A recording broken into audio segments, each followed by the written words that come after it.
अवधूत चिंतन श्री गुरुदेव दत्त श्री स्वामी समर्थ. नमस्कार स्वामी भक्तांनो. आज आपण साप्ताहिक गुरुचरित्र पारायण कसे करावे व त्याचे नियम अटी काय आहेत ते आज आपण बघणार आहोत. तर संपूर्ण व्हिडिओ अवश्य पाहावा. चला तर मग बघूया. श्री गुरुचरित्र हा ग्रंथ श्रीपाद श्रीवल्लभ आणि नरसिंह सरस्वती या दत्तात्रयांच्या अवतारातील लीलांचे वर्णन ह्या ग्रंथामध्ये केलेले आहेत. या ग्रंथामध्ये ज्ञान, कर्म आणि भक्ती याचा समावेश साधलेला आहे. पारायणाचे काही नियम असे आहेत. पारायण करताना आपण शांत व एकचित्त असणं गरजेचं असतं. यामध्ये आपण चिडचिडापणा बिलकुल करायचा नाही.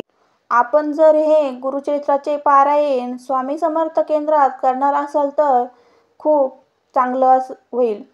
पण आपण जर घरात हे पारायण करणार असाल तर आपल्याला घरात एक निश्चित जागा व दिशा ठरवायची आहे. त्यानंतर आपल्याला योग्य ती दिशा निवडायची आहे. आपल्याला पारायण सुरू करण्या अगोदर आदल्या दिवशी एक काम अवश्य करायचं आहे.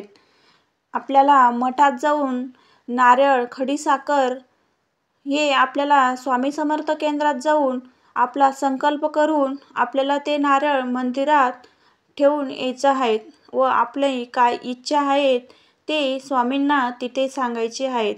त्यानंतर आपण घरी येऊन 5 नैवेद्य तयार करायचे आहेत. 5 नैवेद्य म्हणजे 4 आपल्याला कुत्र्याला नैवेद्य दाखवायचे आहेत आणि 1 गाईला. हा नैवेद्य का दाखवावा तर 4 कुत्र्यांना नैवेद्य दाखवणं म्हणजे 4 वेदाला आपण हा नैवेद्य दाखवत असतो आणि 5वा नैवेद्य म्हणजे गाईला.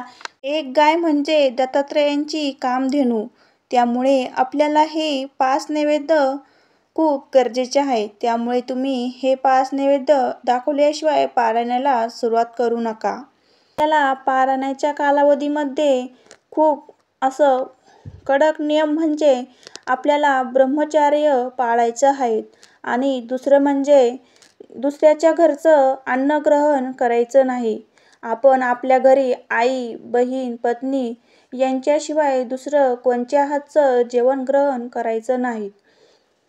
आता आपण गुरुचरित्र पारायण घरी करणार असाल तर त्याची पूजा मांडणी बघूया. सर्वप्रथम आपल्याला घरातील देवांची स्वच्छ पूजा करून घ्यायची आहे. त्यानंतर आपल्याला पूजेसाठी काय काय साहित्य लागणार आहे ते बघूया.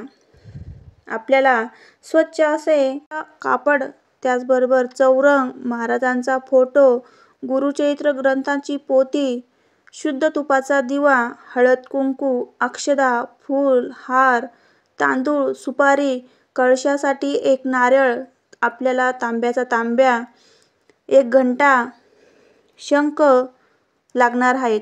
त्याचबरोबर आपल्याला बसण्यासाठी 1 आसन देखील लागणार आहे. आता आपण आपल्या स्नानावर बसून घ्यायचे आहेत. त्यानंतर आसनावर बसल्यानंतर आपल्याला संकल्प करून घ्यायचा आहे. दत्तगुरूंचे स्मरण करायचे आहे. उजव्या हातात पाणी, हळद, कुंकू, अक्षदा आणि फूल घेऊन प्रार्थना करायची आहे. जी तुमची इच्छा असेल ती इच्छा की बा मी हे पारायण कशासाठी करत आहे ते स्वामींना सांगायचं आहे. त्यानंतर मी माझ्या कुटुंबाच्या आणि सर्वांच्या कल्याणासाठी गुरुचरित्र पारायणाची सेवा करत आहे. ही माझी यशस्वीपणे पूर्ण व्हावी त्यासाठी तुम्ही माझ्याकडून ही सेवा करून घ्याल अशी मी तुम्हाला विनंती करते. सर्व मनोकामना पूर्ण करा. मग शुद्ध तुपाचा दिवा प्रज्वलित करून घ्यायचा आहे. पारायण सुरू करण्याआधी आपल्याला गणपतीचे अर्थशिष्य वाचून घ्यायचे आहेत. त्यानंतर गायत्री मंत्र जप 1 माळ करायची आहे. त्यानंतर श्री स्वामी समर्थ ह्या मंत्राची 1 माळ जप अवश्य करायची आहे. त्यानंतर आपण गुरुचरित्र पारायणाचे अध्यायाला वाचायला सुरुवात करायची आहे. आपल्याला पहिल्या दिवशी 3 बोटांनी आपल्या कपाळावर, छातीवर आणि दोन्ही भुयांना भस्म लावून घ्यायचं आहे. त्यानंतर कळशासाठी तांब्याच्या तांब्यात शुद्ध जल घ्यावेत. त्यात हळदी, कुंकू, अक्षदा, फूल, 1 सुपारी टाकायची आहेत. त्यावर विड्याचे 5 पानं ठेवायचे आहेत. चौरंगावर गणपतीची स्थापना म्हणून सुपारी ठेवायची आहेत. त्या शेजारी थोडेसे तांदूळ टाकून आपल्याला त्यावर कळश स्थापन करायचा आहे. उजव्या हाताला शंख आणि डाव्या बाजूला घंटीची स्थापना करून घ्यायची आहे. कळशासमोर आपल्याला 2 विड्याची पानं ठेवायची आहेत. त्यावर 1 सुपारी, 1 बदाम आणि त्यावर हळदी, कुंकू, अक्षदा असं ठेवायचं आहे. त्यानंतर आपल्याला देवघरातील दत्तगुरूंची मूर्ती देखील तिथे स्थापन करायची आहे. त्या अगोदर दत्तगुरूंच्या मूर्तीला पाण्याने, पंचामृताने पुन्हा एकदा शुद्ध पाण्याने अभिषेक करून घ्यायचा आहे. त्यानंतर स्वच्छ कपड्याने आपल्याला स्वामींची मूर्ती पुसून घ्यायची आहे. स्वामींना हळदी, कुंकू, अक्षदा, चंदन, अत्तर, फुले, अक्षदा वाहून घ्यायचे आहेत. त्या पूजेच्या समोरच आपल्याला आणखीन एक चौरंग लागणार आहे.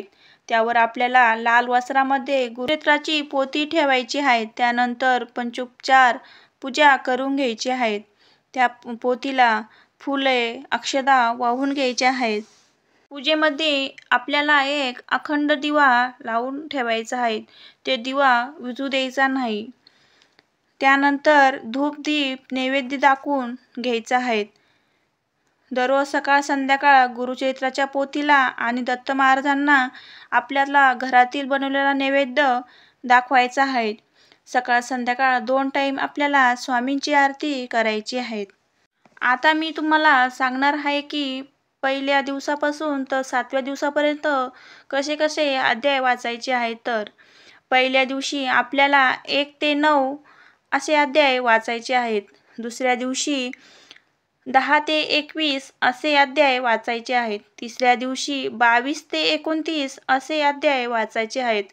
चौथ्या दिवशी 30 ते 35 असे अध्याय वाचायचे आहेत. 5व्या दिवशी 36 ते 38 असे अध्याय वाचायचे आहेत. 6व्या दिवशी 39 ते 43 असे अध्याय वाचायचे आहेत. 7व्या दिवशी 44 ते 53 असे अध्याय वाचायचे आहेत. अशा प्रकारे श्री गुरुचरित्र सप्ताह 7 दिवसाचे पारायण म्हणजे 1 पारायण असे होत असते. आपल्याला याबरोबरच ते सेवेमध्येही खंडन पडता कामा नये. त्याचबरोबर आपल्याला आपली दररोज नित्यसेवा झालीच पाहिजे. पारायणाच्या कालावधीमध्ये ह्या 7 दिवसामध्ये आपल्याला कडक नियम पाळणं म्हणजे ब्रह्मचार्य व दुसऱ्याच्या घरचं अन्न खायचं नाही. त्याचबरोबर आपण या पारायण कालावधीमध्ये पलंगावर झोपू नये. आपण जमिनीवर चटई टाकून त्यावरच झोपावे. आपण गुरुचरित्र पारायणाचे उद्यापन विधी कशी करायची ते बघूया. शेवटच्या दिवशी संपूर्ण वाचन पूर्ण झाल्यावर व्रतचा दिवस असल्याने उद्यापन दुसऱ्या दिवशी करणे अधिक चांगले मानले जाते.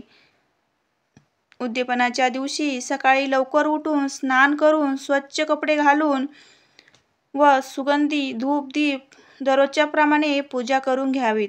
दत्त महाराजांना आवडणारा नैवेद्य त्या दिवशी आपण जरूर बनवावा. त्यामध्ये घेवड्यांची शेंगाची भाजी, पुरणपोळी, कांदे भजे या प्रकारे आपण नैवेद्य बनवू शकतो. आपल्याला त्या दिवशी ग्रंथाला एक नैवेद्य दाखवायचा आहे. त्याचबरोबर गाईलाही नैवेद्य दाखवायचा आहे. त्यानंतर आरती करून आपण त्या प्रकारे संकल्प केलेला आहे त्या प्रकारे संकल्प सोडून आपल्याला हे उद्यापन पार पाडायचे आहे. त्या दिवशी आपण ब्राह्मणाला भोजन व दान अवश्य करायचे आहेत.